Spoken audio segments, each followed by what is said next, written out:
నేను ఒక పక్క వరదలు వచ్చాయి, వరదల్ని ఏ విధంగా ఆదుకోవాలి, అక్కడికి పోతే భయంకరమైన పరిస్థితులు.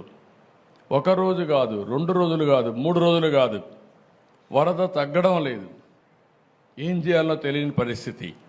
కనీసం మంచినీళ్ళు ఇవ్వలేకపోతున్నాం, తిండి అందించలేకపోతున్నాం. బోట్లు పంపిస్తే ఎన్డీఆర్ఎఫ్ లాంటి సంస్థ ముందుకు సాగలేక ఆ వెలాసిటీ, ఆ ఫోర్స్ వల్ల వెనక్కొచ్చే పరిస్థితి వస్తామని మేము కూడా కొట్టుకొని పోతామని హెలికాప్టర్లు పెట్టాం. హెలికాప్టర్లో ఫుడ్ తీసుకుపోయిస్తే కొంత వేస్ట్ అవుతా ఉంది, కొంతవరకే చేరుతా ఉంది. డ్రోన్స్ పెట్టాం, ఎందుకంటే వీళ్ళంతా ఫుడ్ తీసుకపోతే వీళ్ళు కూడా దిగలేక కొట్టుకొని పోతామని భయంతో ఇసిరేయడం మొదలుపెట్టారు. దానివల్ల కూడా ఇబ్బందులు వచ్చాయి. అప్పుడు డ్రోన్లు పెట్టి ఇక్కడి నుంచి నేరుగా బిల్డింగ్ పైకి పంపించే పరిస్థితికి వచ్చాం. ఇన్ని అవస్థలు పడితే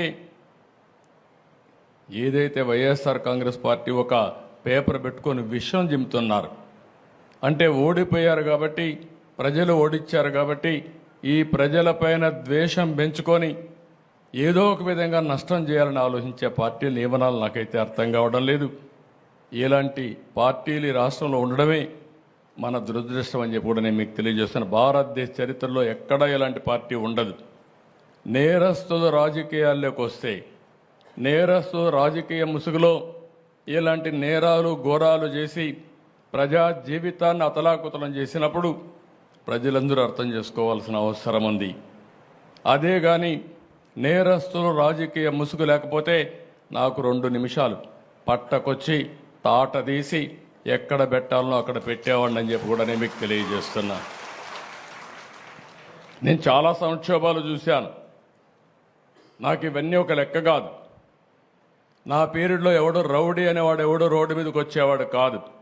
ఒకే మాట చెప్పాను, ఎవరైనా రౌడీ అనేవాడు రోడ్డు మీదకి వచ్చేదానికి వీలు లేదు, ఈ రాష్ట్రంలో ఉండడానికి వీలు లేదని చెప్పి నిర్మోహమాటంగా యాక్ట్ చేసి రౌడీయిజాన్ని, అంత మునుపంత గల్లీకి ఒక లీడర్ ఉండేవాడు, అటు తెలంగాణలో కానీ ఇటు ఆంధ్రప్రదేశ్లో కానీ ఆ 9 సంవత్సరాలు రౌడీలు లేకుండా చేశాను.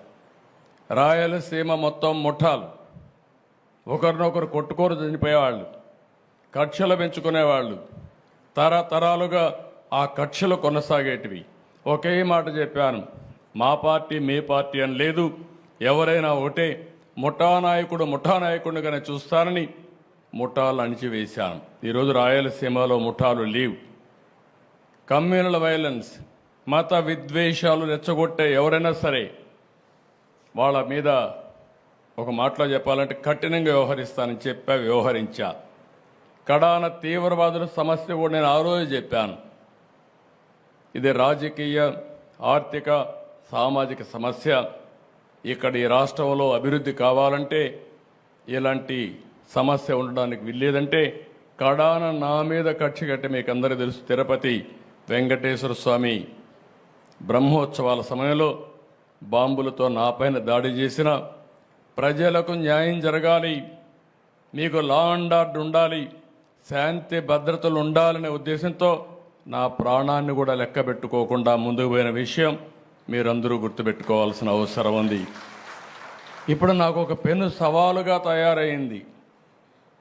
మాట్లాడితే రాజకీయాలు మాట్లాడతారు, ఒక రాజకీయ పార్టీ ఆఫీసు పైన దాడి చేస్తారు, దాడి చేస్తే వాళ్ళని అరెస్ట్ చేస్తే దానిపైన కూడా నిరసన తెలియజేస్తారు. అంటే రాజకీయ పార్టీ అనేది ప్రజలకు ఒక దేవాలయంగా పనిచేసే పార్టీ ఆఫీసులు ఇవి. ఒక చిన్న party office, communist party office ఉన్నా ఎక్కడా ఎవరు దాడి చేయలేదు. నా జీవితంలో నేను చాలాసార్లు చూశాను. 40 సంవత్సరాలుగా రాజకీయ పార్టీ ఆఫీసులపైన, రాజకీయ పార్టీ నాయకులపైన ఎప్పుడూ దాడి జరగలేదు. ఎన్ని విమర్శించినా ఆ విమర్శని ఒక పాజిటివ్గా తీసుకొని కరెక్ట్ చేసాం తప్ప ఇంకోటి కాదు. అలాంటి దురదృష్టకరమైన పార్టీ ఓసారి నాకే అనిపిస్తుంది, నేను ఎన్నో రాజకీయాలు చేశా, ఎంతమందితో చేశా, కానీ ఒక నేరస్తుడితో రాజకీయాలు చేయడం అనేది నాకే నామోషి అనిపిస్తుంది. కానీ మీ ప్రజాహితం కోసం నాకు తప్పడం లేదు ఈ యుద్ధం. ఆ విషయం కూడా మీరు గుర్తుపెట్టుకోవాల్సిన అవసరం ఉంది.